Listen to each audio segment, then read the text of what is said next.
Hello, friends. Welcome to the episode 13 of Mahabharata Reading Challenge. And like always, we are going to start with the prayers. Shri Guru Charan Saroj Raj, Nijman Mukur Sudhari, Barnau Raghuvar, Bimal Jasu, Jo Dayaku Falchari. बुद्धहीन तनु जान के सुमिरो पवन कुमार बल बुद्धि विद्या देहु मोहि हरहु कलेस बिकार. Knowing that this mind of mine has less intelligence, I remember the son of wind, Hanumanji, who granting me strength, wisdom and all kinds of knowledge removes all my sufferings and shortcomings. निश्चय प्रेम प्रतीत ते बिने करे सन्मान, तिहि के कारज सकल शुभ सिद्ध करे हनुमान. जय हनुमान संत हितकारी, सुन लीजिए प्रभु अर्ज हमारी. जन के काज बिलम न कीजिए, आतुर दौर महासुख दीजिए. आंखें देखे मोन मुख सहा कहा नहीं जाए, लेख विधाता का लिखा कौन किसे समझाए, कौन किसे समझाए. वचन दिया सोचा नहीं, होगा क्या परिणाम, सोच समझकर कीजिए जीवन में हर काम. जीवन को समझा रहा जिया हुआ इतिहास, जब तक तन में श्वास है तब तक मन में आस, तब तक मन में आस. आस कह रही श्वास से धीरज धरना सीख, मांगे बिन मोती मिले, मांगे मिले न भीख, मांगे मिले न भीख. है कथा संग्राम की, विश्व के कल्याण की, धर्म अधर्म आदि अनंत, सत्य असत्य कलेश कलंक. स्वार्थ की कथा परमार्थ की, शक्ति है भक्ति है, जन्मों की मुक्ति है, जीवन का ये संपूर्ण सार है. युग युग से कण कण में, सृष्टि के दर्पण में, वेदों की कथा अपार है. धर्मों की गाथा है, देवों की भाषा है, सदियों के इतिहास का प्रमाण है. कृष्णा की महिमा है, गीता की गरिमा है, ग्रंथों का ग्रंथ ये महान है. महाभारत महाभारत महाभारत. सुख करता दुख हरता, वार्ता विघ्नाची हो, वार्ता विघ्नाची. नुरवी पूर्वी प्रेम कृपाया जायाची. सर्वांगी सुंदर उतिशेंदुराची हो, उतिशेंदुराची. कांठी जाल के माल मुक्ता फलहांची. जय देव जय देव जय मंगल मूर्ति, जय देव जय देव जय मंगल मूर्ति. दर्शन मात्रे मन कामना पूर्ति, जय देव जय मंगल मूर्ति. हो श्री मंगल मूर्ति, दर्शन मात्रे मन कामना पूर्ति, जय देव जय मंगल मूर्ति. Think him as Vishnu while taking medicines, as Janardhan while eating food, as Padmanabha while in the bed, as Prajapati at time of marriage, as Chakradhara while engaged in war, as Trivikrama while on travel, as Narayana on deathbed, as Sridhara while meeting with the beloved, as Govinda while tossing with bad dreams, as Madhusudana while in trouble, as Narsimha while in the forest, as Jalasayana while fire is ravaging, as Varaha while struggling in water, as Raghunandan while lost in a mountain, as Vamana while on the move, and as Madhava while doing everything. यह तो प्रेम की बात है उदो, बंदगी तेरे बस की नहीं है, या सर दे के होते हैं सौदे, आशिकी इतनी सस्ती नहीं है. प्रेम वालों ने कब वक्त पूछा, उनकी पूजा में सुन ले उदो, यहाँ दम दम में होती है पूजा, सर झुकाने की फुर्सत नहीं है. जो असल में है मस्ती में डूबे, उन्हें क्या परवाह जिंदगी की. जो उतरती है चढ़ती है मस्ती, वो हकीकत में मस्ती नहीं है. जिनकी नज़रों में शाम प्यारे, वो तो रहते हैं जग से न्यारे. जिसकी नज़रों में मोहन समाए, वो नज़रें फिर तरसती नहीं है. कर्पूर गौरव करुणा अवतारम, संसार सारम भुज केंद्रहारम, सदा वसंतम हृदय रविंदे, भवम Bhavani सहितम Namami. I bow to Bhavani as well as to Lord Shiva, who is white as camphor, who is compassion incarnate, who is the essence of the world, who wears a garland of a large snake, and who always dwells in the lotus-like hearts of his devotees. Hare Krishna, Krishna Krishna, Hare Hare, Hare Rama, Rama Rama, Hare Hare. जब याद तुम्हारी आती है मैं तेरे दर पर आता हूँ, अपने सुख दुख को हे ठाकुर मैं रो रो कर तुम्हें सुनाता हूँ. जब याद तुम्हारी आती है मैं तेरे दर पर आता हूँ. तुम मेरे हो मैं तेरा हूँ, बस और नहीं कुछ याद मुझे. तुम मेरे हो मैं तेरा हूँ, बस और कुछ नहीं याद मुझे. ये ध्यान सदा मेरे मन में रहे, ये विनय सुनाने आता हूँ. जब याद तुम्हारी आती है मैं तेरे दर पर आता हूँ. फूलों में तुम्हारी खुशबू है, पत्तों में तुम्हारी हस्ती है, पर फूल नहीं है पास मेरे, बस दो नयन चढ़ाने आया हूँ. जब याद तुम्हारी आती है मैं तेरे दर पर आता हूँ, अपने सुख दुख को हे ठाकुर मैं रो रो कर तुम्हें सुनाता हूँ। तुम मेरे प्यारे सावरिया, मेरा तुमसे हमेशा नाता है नहीं और मेरी कोई सुनता। मैं तुम्हें सुनाने आया हूँ जब याद तुम्हारी आती है। मैं तेरे दर पर आता हूँ, अपने सुख दुख को हे ठाकुर मैं रो रो कर तुम्हें सुनाता हूँ। तुम मेरे प्यारे सावरिया, मेरा तुमसे हमेशा नाता है नहीं और मेरी कोई सुनता है। मैं तुम्हें सुनाने आया हूँ। मंगल मूर्ति मारुति नंदन, सकल अमंगल मूल निकंदन, पवन तनय संतन हितकारी, हृदय विराजत अवध बिहारी। जय जय जय बजरंग बली, महावीर हनुमान गोसाई। Today on day 14 we are invoking prayers for Krishna ji. नटखट बंसी वाले गोकुल के राजा, मेरी अखियां तरस गई अब तो आजा, अब तो आजा। नटखट बंसी वाले गोकुल के राजा, मेरी अखियां तरस गई अब तो आजा आजा।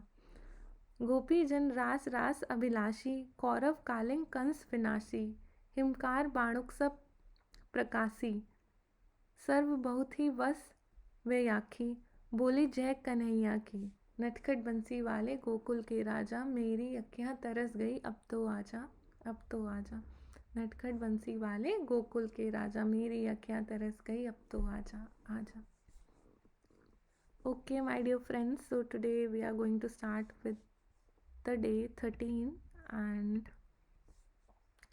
we are going to cover from the 6th day until the passing of Bhishma. So around 5 chapters. It is starting from 69, chapter number 69.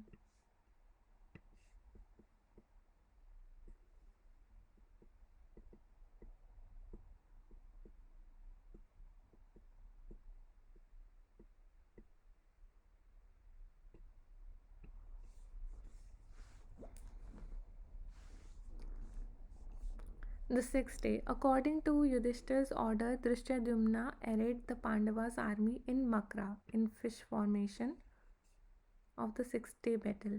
Yesterday we saw that Yudhishthir's army was placed in crescent and Kaurava's army was placed in eagle formation, and today they are arrayed as Makra formation. They are arrayed in Makra formation, that is fish formation. The Kaurava army was arrayed in Krauncha, heron formation. We know how similarly names were given to physical exercise, asanas or postures. Vyuha was the general name for battle array. Which vyuha was best for any particular occasion depended on the requirements of the offensive and defensive plans of the day. What the strength and composition of the forces arrayed should be and what position they should take up were decided upon according to the situation as it developed from time to time. The 6th day was marked by a prodigious slaughter even in the first part of the morning. Drona's charioteer was killed and Drona took the reins of the horses himself and used his bow as well. Great was the destruction he effected. He went about like fire among cotton heaps. The formation of both armies were soon broken and indiscriminate and fierce fighting went on. Blood flowed in torrents and the field was covered by dead bodies of soldiers, elephants and horses and the debris of chariots. Bhimasena pierced the enemy's line to seek out Duryodhana's brother and finish them. They, for their part, did not wait to be sought, but rushed on him in a combined attack from all sides. He was attacked by Duhasana, Durvishaha, I think this is Dushasan, Durvishaha, Durmata, Jaya, Jayatsena, Vikarna, Chitrasena, Sudarshana, Charuchitra, Suvarma, Dushkarna, and other all together. So Bhimsena pierced the enemy's lines to seek out Duryodhana's brother and finish them. They, for their part, did not wait to be sought but rushed on him in a combined attack from all sides. So he was attacked by all the brothers of Duryodhana.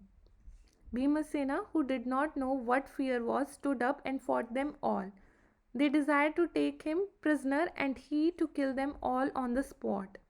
So they were desiring, these all brothers of Duryodhana were desiring um, to prison Bhimsena while he was desiring to kill them all on the spot. The battle raged fiercely, even like the ancient battles between the gods and the asuras. Suddenly, the son of Pandu lost his patience and jumped down from his chariot, mace in band, and made straight on the foot of the sons of Dhritarashtra in hot haste to slay them. So the battle raged fiercely, even like the ancient times between the gods and Asura. Suddenly, the son of Pandu, Bhimsena, lost his patience and jumped down from his chariot, mace in band, and made straight on foot for the sons of Dhritarashtra in hot haste to slay them.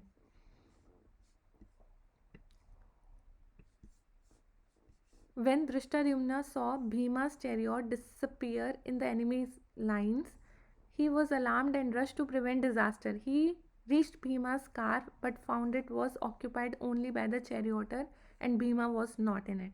With tears in his eyes, he asked the charioteer Visoka, "Where is the Bhima, dearer to me than life?" Drishtadyumna naturally thought Bhima had fallen. Visoka bowed and said to the son of Draupada, "The son of Pandu asked me to stay here and, without waiting for my reply, rushed forward on foot, mace in hand, into the enemy's rank." So, the chariot of Bhima is known as Visoka, and the son of Draupada, Drishtadyumna, asked Visoka, "Where is my brother, who is more dear to me than my life?" The son of Pandu asked me to stay here and without waiting for my reply rushed forward on foot, mace in hand, and into the enemy's ranks. Fearing that Bhima would be overpowered and killed,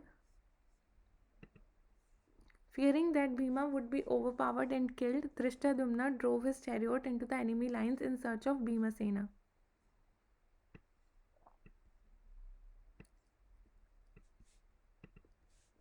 Fearing that Bhima would be overpowered and killed, Drishtadyumna drove his chariot into the enemy lines in search of Bhimasena, whose path was marked by bodies of slain elephants.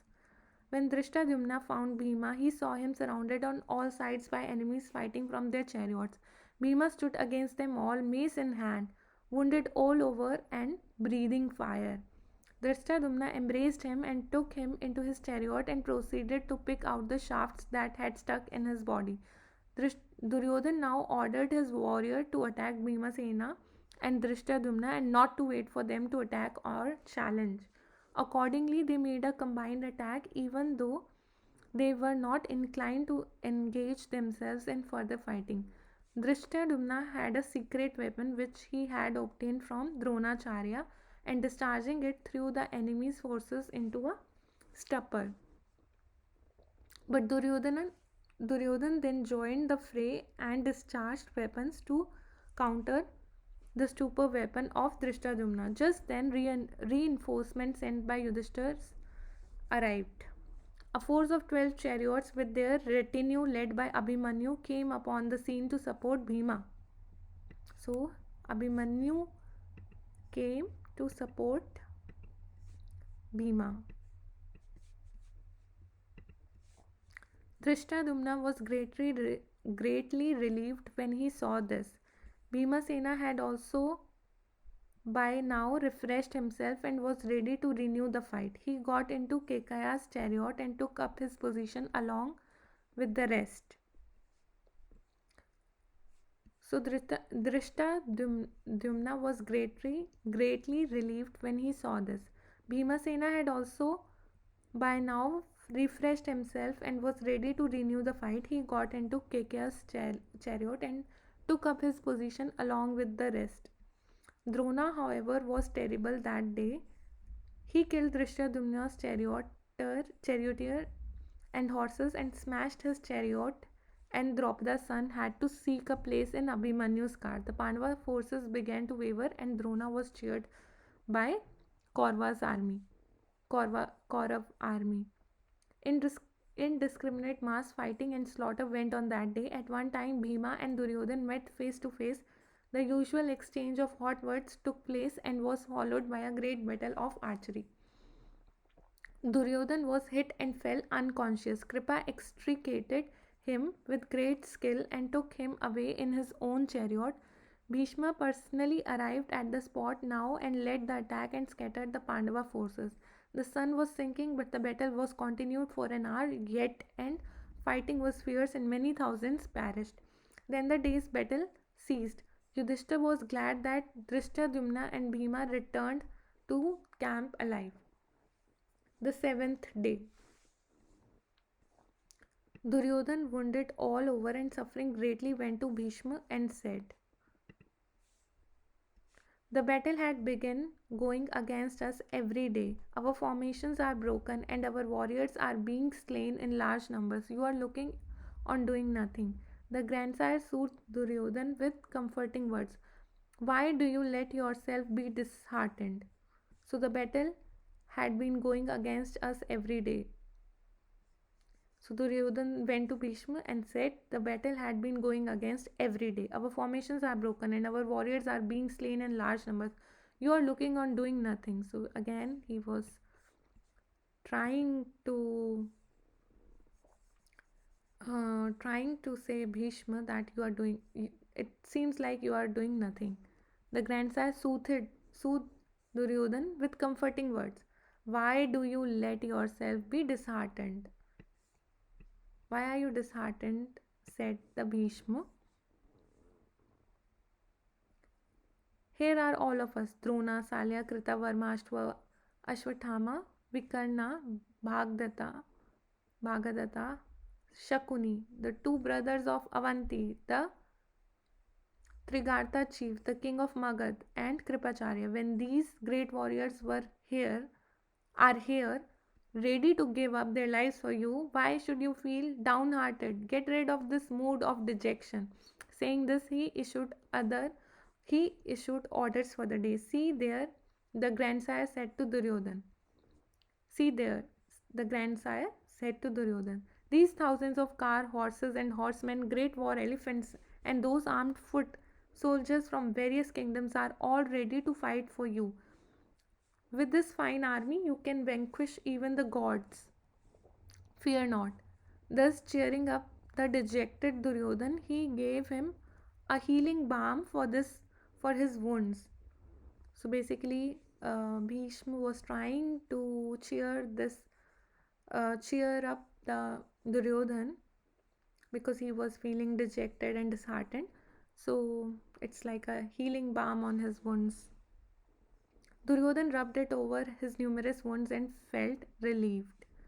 He went to the field heartened by the grandsire's words of confidence. The army was that day arrayed in circular formation, which with each war elephant were 7 chariots fully equipped. With each war elephants were 7 chariots fully equipped. Each chariot was supported by 7 horsemen. To each horseman were attached 10 shield bearers. Everyone wore armor. Duryodhan stood resplendent like Indra at the center of his great and well equipped army. Yudhishthira arrayed the Pandavas' army in Vajra Vyuha. So Yudhishthir's army was arrayed in Vajra Vyuha,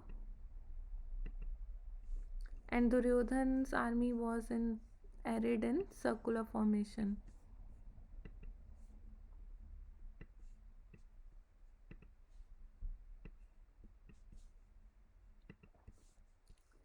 This day's battle was fiercely fought simultaneously at many sectors. Bhishma personally opposed Arjuna's attack Drona and Virata were engaged with each other at another point. Shikandin and Ashwatthama fought a big battle at another sector. Duryodhan and Drishtadyumna fought with each other at yet another point. Nakula and Sahadev attacked their uncle Salya. The Avanti king opposed Yudhamanyu, while Bhimasena opposed Kritavarma, Chitrasena, Vikarna, and Durmarasha.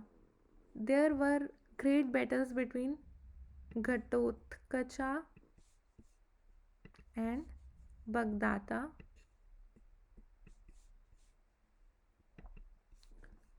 between Alambasa and Satyaki,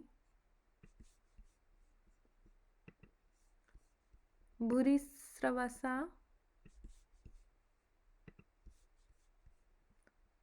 Drishtaketu, Yudhishthir, and Srutayu, between Chekitana and Kripa.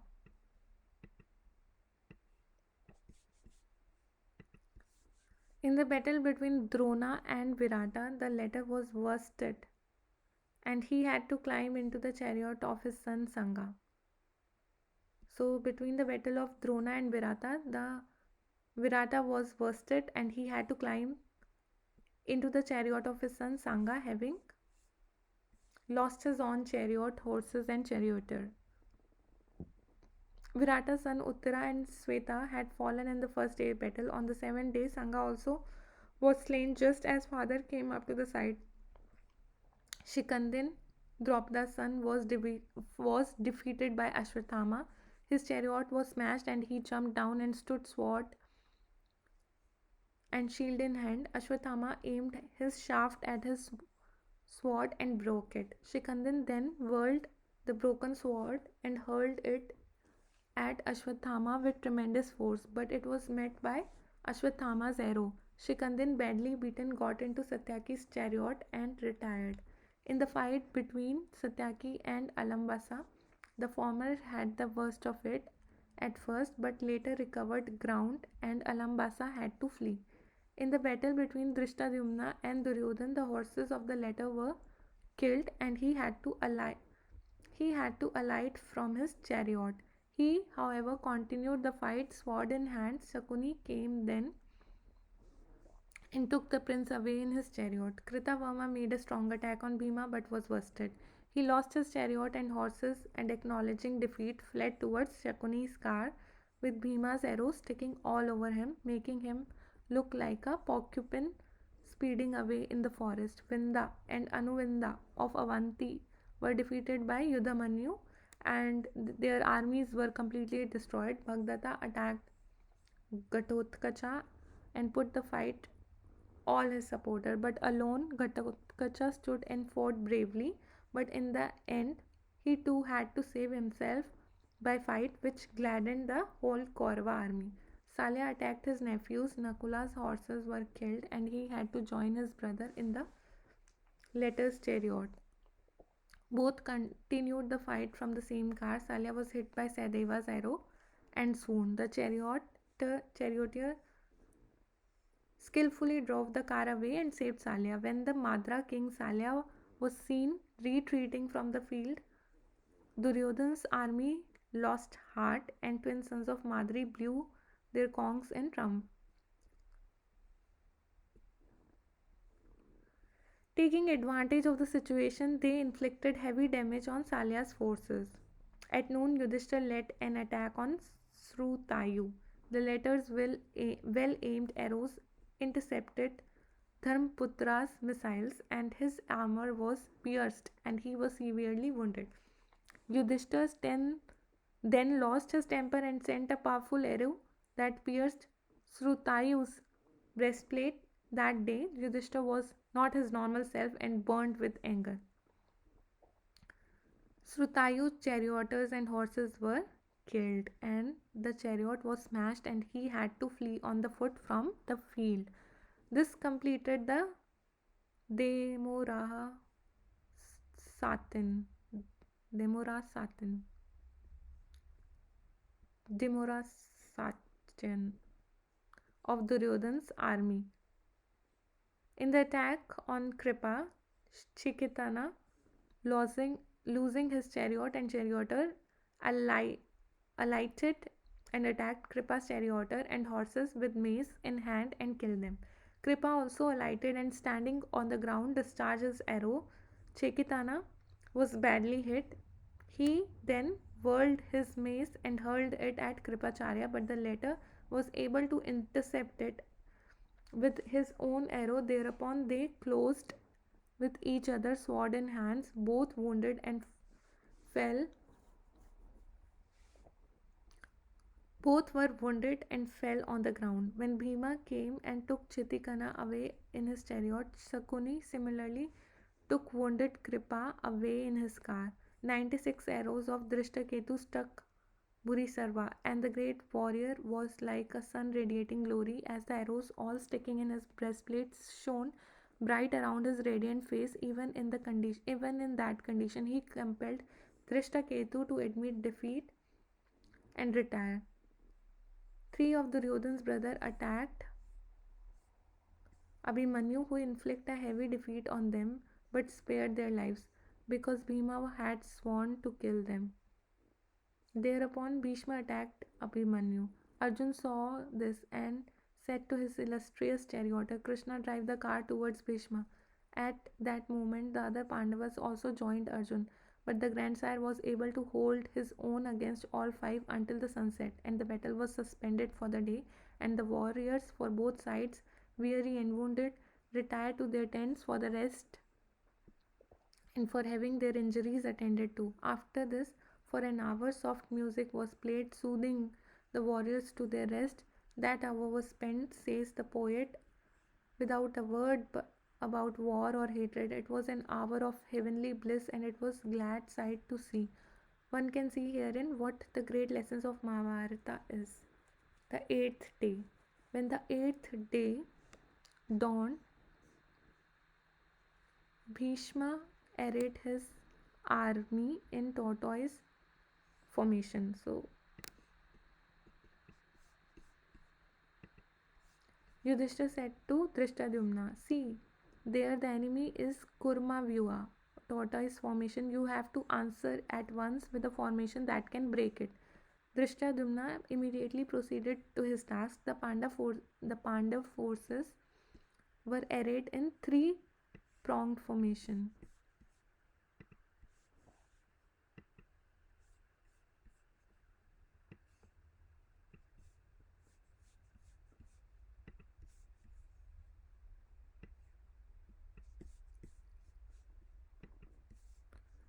Bhima was at the head of one prong, Satyaki of another, and Yudhishthir at the crest of the middle division. Our ancestor had developed the science of war very well. It was not reduced to writing but was preserved by tradition in the families of Kshatriyas. Armor and tactics were employed suitably to meet the weapons of offense and the tactics that enemy used in those days. The Kurukshetra battle was fought some thousands of years ago. Reading the story of battle in Mahabharata, we should not having the practice and incidents of modern warfare in mind. Reject the Mahabharata narrative as mere myth with no relation to fact.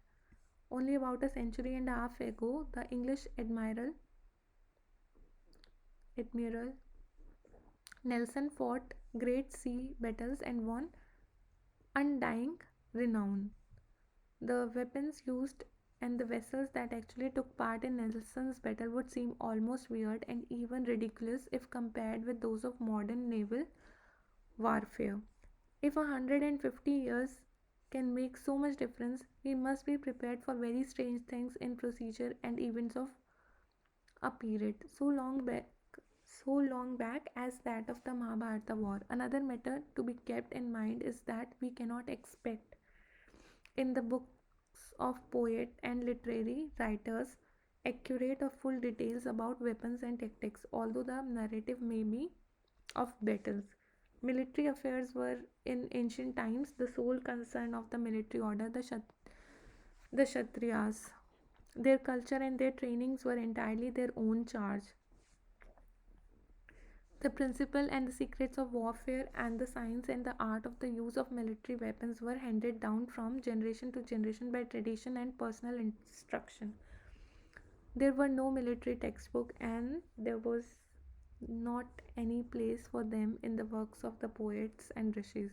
If a modern novel deals in some chapters with the treatment and cure of a sick person, if a modern novel deals in some chapters with the treatment and cure of a sick person, we cannot expect to see such details in it as might interest a medical man. No author would care, even if he were able, to include scientific detail in his story, so we cannot hope to find in the epic of Vyasa precise detail as to what is tortoise formation or lotus formation. We have no explanation as to how one could, by discharging a continuous stream of arrows, build a defense around himself or intercept and cut missiles in transit, or how one could be living when pierced all over by his arrows, or how far the armor worn by the soldiers and officers could protect them against missiles, or what were the ambulance arrangement, or how the dead were disposed of. All these things appertaining to ancient war, however interesting, will have to be in the realm of the unknown, in spite of the vivid narrative we have in the Mahabharata epic. Bhima killed 8 of Dhritarashtra's sons early in the battle of that day. Duryodhan had lost courage before this. It seemed to his friends as if Bhimasena would complete his revenge this very day, even as he swore in the assembly ball where the great outrage was enacted. Arjuna had a great bereavement this day's battle. His dear son Iravan was killed.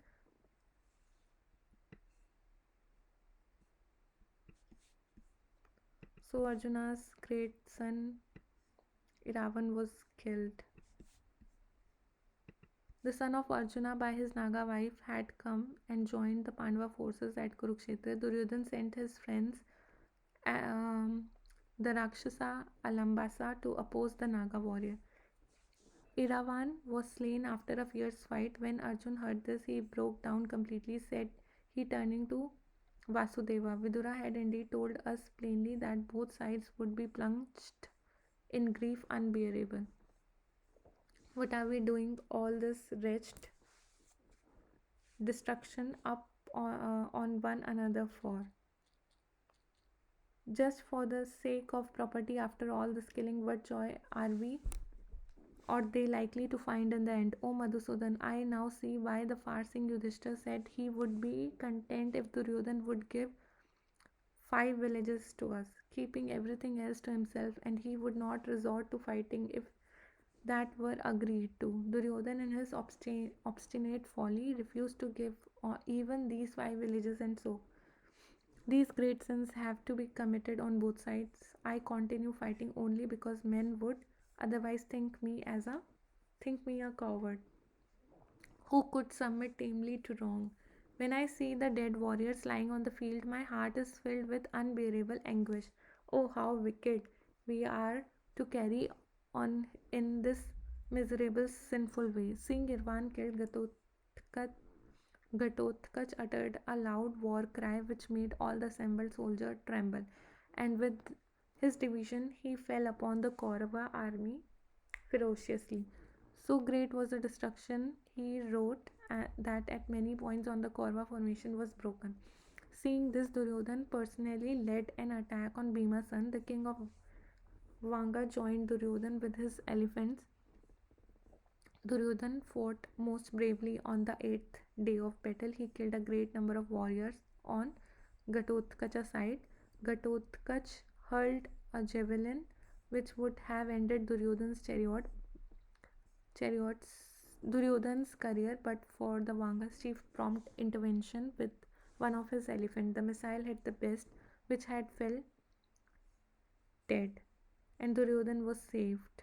Bhishma was anxious about Duryodhan and sent a large force under Drona to support the Kaurav prince. Many were the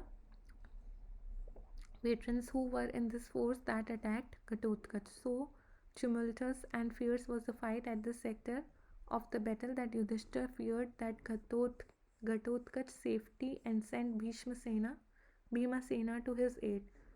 Then the battle became even fiercer than before. 16 of Duryodhan's brother perished on this day, the eighth day. The ninth day, on the morning of ninth day before the battle began, Duryodhan was closeted with the grandsire. He gave vent to his bitter feelings of disappointment over the way the battle was going. He uttered words that were like the sharp spears and pained the grandsire greatly.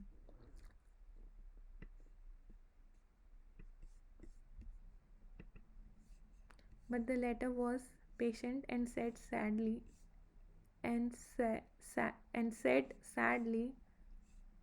like ghee on sacrificial fire, I am pouring my life out for you. Why do you seek to mortify me? You have been doing my very utmost for you. You speak like a man of no understanding, not knowing what is right and what is wrong. They say that when a man is nearing his death, the tree appears to him to be made of gold. You see things now not as they are. Your vision is clouded. You are now reaping the harvest of the hatred you deliberately sowed. The best course for you are to go on fighting as well as you can. This is also the plain path of duty. It is not possible for me to fight Shikandhan, for I can never raise my hand against a woman. Nor can I, with my hands, kill the Pandavas, for my mind revolts against it. I will do everything bearing these two and fight all the warrior opposed to you. Nothing is gained by losing heart. Fight as a Kshatriya should, and honor will be yours whatever the events. Saying thus to Duryodhan and cheering him up with wise and affectionate word, Bhishma proceeded to issue instruction for airing the forces for the day's battle. Duryodhan was heartened. He sent for Dushasan and said to him, Brother, put forth all our strength in today's battle. I am convinced the grandsire is fighting on our side with his whole heart. It is only against Shikandin he says he cannot use his weapons. We should see that he is not exposed to Shikandin's attack. For you know, even a wild dog can kill a lion if the latter scorns to fight back. There was a great fight between Abhimanyu and Alambasa. Abhimanyu demonstrated that his valor was no less than his illustrious father. Alambasa had to flee on foot to save himself. There were fierce combats between Satyaki and Ashwatthama and between Drona and Arjuna. Therefore, all the Pandavas attacked the grandsire, and Duryodhan sent Dushasan to support the old warrior.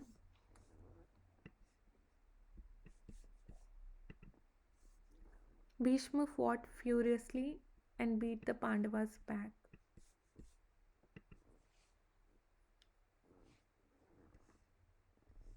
The Pandavas' forces were thoroughly demoralized and were flying hither and thither like cattle that had lost their way in the forest. Krishna halted the chariot and said to Arjuna, Parth, you and your brothers were looking forward to this day. After 13 years, do not hesitate to kill the grandsire. Remember the duty of a soldier. Arjuna bent his head down and, without looking up, replied, I would much rather have continued to be an exile in the forest than kill the grandsire and the teachers whom I love. But I shall obey you. Drive on. Arjun's heart was not in the fight. Unwillingly and in great distress of mind, he proceeded to the combat. Bhishma, on the other hand, burned fiercely like the noonday sun. When the army saw Arjun's chariot proceed toward Bhishma, it regained courage and order once again prevailed. Bhishma's arrow came thick and fast and covered the advancing chariot so completely that neither horses nor vehicle could be seen. Krishna was unperturbed and drove on with circumspection and skill. Arjun's shaft hit Bhishma's bow and shattered it many times, but the grandsire went on renewing his weapon. You are not fighting, Arjun, as you should, exclaimed Krishna, and jumped down in the rage from the chariot, and taking up his discus, he advanced towards the grandsire. Bhishma saw Vasudeva approaching. Hail, O lotus eye one! He cried, blessed am I to be separated from the body by you. Blessed am I to be separated from the body by you. Come, come. Arjuna jumped down from the chariot and rushed forward, overtook and held Krishna, casting both his arms around him. Stop, Krishna, he cried. Do not break your pledge. You have promised not to use weapon in this battle. This is my work. I shall not fail. I shall send my arrows and kill the beloved grandsire myself. Pray mount the car and take the reins. Arjun took Krishna's Arjun took Krishna back and the battle was resumed. The Pandavas' forces had been handled roughly, but now the sun was down in the west and the fighting ended for the for that day. So basically here we are seeing that Krishna said to Arjun, Parth, you and your brothers were looking forward to this day after 13 years. Do not hesitate to kill the grandsire. Remember the duty of soldier. Arjun bent his head and without looking up replied, I would much better have continued to be in exile in the forest than to kill grandsire and the teachers whom I love, but I shall obey you. Drive on. Arjun's heart was not in the fight. Unwillingly and in great distress of mind, he proceeded to the combat. Bhishma, on the other hand, burned fiercely like the noonday sun. When the army saw Arjun's chariot proceed towards Bhishma, it regained courage and order once again prevailed. Bhishma's arrow came thick and fast and covered the advancing chariot so completely that neither horses nor vehicles could be seen. Krishna was unperturbed and drove on with circumspection and skill. Arjun's shafts hit Bhishma's bow and shattered it many times, but the grandsire went on renewing his weapon. You are not fighting, Arjun, as you should, exclaimed Krishna, and jumped down in rage from the chariot, and taking up his discus, he advanced towards the grandsire. Bhishma saw Vasudeva approaching. Hail, O lotus-eyed one! He cried. Blessed am I to be separated from the body by you. Come, come.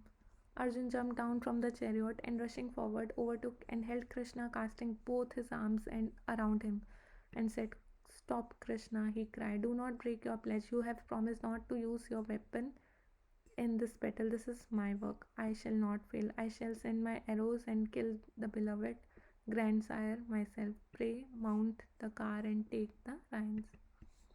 Arjun took Krishna back and the battle was resumed. The Pandavas' forces had been handled roughly, but now the sun was down in the west and the fighting ended for that day.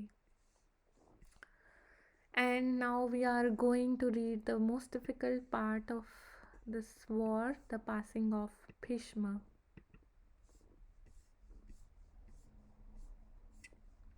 Okay, so it was the 10th day of the battle. Keeping Shikandin in front of him, Arjuna attacked Bhishma.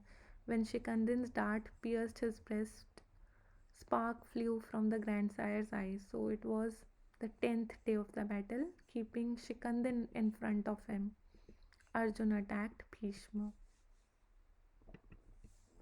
When Shikandin's darts pierced his breast, sparks flew from the grandsire's eye. For a moment, the old warrior's anger rose like a flaming fire, and in his eyes glared as if to consume Shikandin. But at once the grandsire restrained himself. He decided not to be provoked into fighting Shikandin, who was born a woman, and to strike whom it seemed unworthy of warrior. He knew, however, his end was near and calmed himself. Shikandin went on discharging his arrows, not minding the battle of emotions in opponent's mind. Arjun also steeled his heart, and from behind Shikanden aimed arrows at the weak points on Bhishma's armor, even while the grandsire stood still. Stood still. Bhishma smiled as the arrows continued to come down thick on him, and turning to Dushasan said, "Ah, these are the arrows, Arjuna's arrow. These cannot be Shikandan's, for they burn my flesh as the crab's young ones tear their mother's body." Thus did the grandsire look upon his dear pupil arrow, and while saying this to Dushasan, he took up a javelin and hurled it at Arjun. Arjun met it with 3 arrows, which cut it into the pieces. Even as it was speeding through the air, Bhishma then decided to end the combat and made as if to dismount from his chariot, swords and shield in hand, but before he could do so, his shield was cut to pieces by Arjun's arrow, with arrows sticking all over his body so thickly that there was not even an inch of intervening space. Bhishma fell headlong to the ground from his chariot. As he fell, the gods who looked on from above folded their hands in reverent salutation, and a gentle breeze laden with fragrance and cool raindrops swept over the battlefield. Thus fell the great and good Bhishma, the son of Ganga, who came on earth to hollow it and all it bears, the blameless hero who, unasked, made the great renunciation to give joy to his father, the undefeated bowman who had humbled the pride of Rama of the East, the selfless worker for righteousness' sake, thus repaid the debt to Duryodhan and lay wounded to death, sanctifying with his life blood the battlefield. As the grandsire fell, the heart of the Kauravas also fell along with him.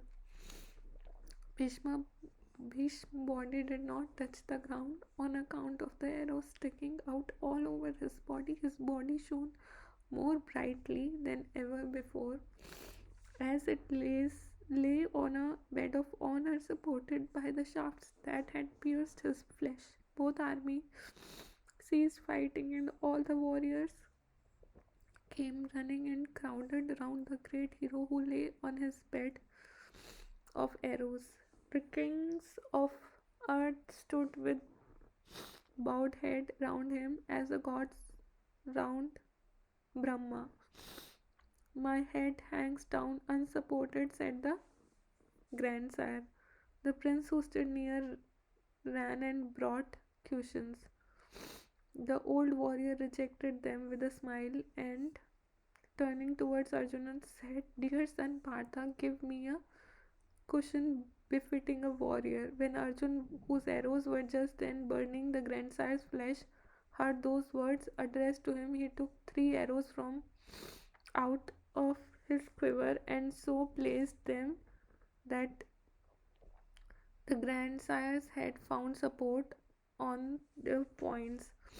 "Prince," said Bhishma, addressing the assembled chiefs, "Arjun's arrows were indeed what may had required to be supported on. This pillow gives me satisfaction. Now I must lie thus until the sun turns north. My soul will not depart till then. When I pass away, those of you who may be alive then may come and see me."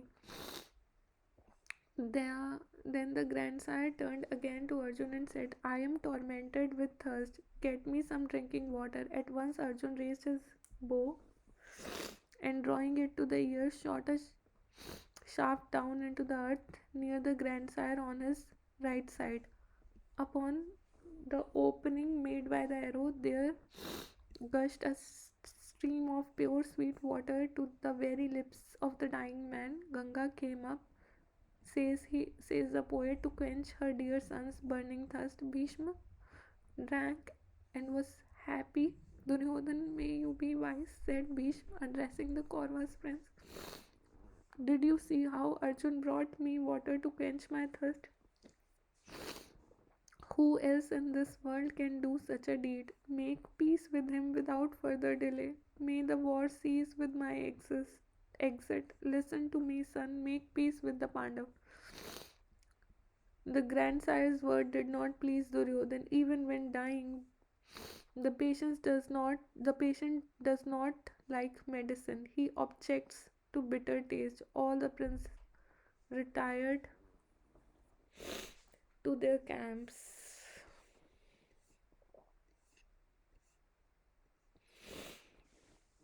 Yes, my dear friends, the passing of Bhishma.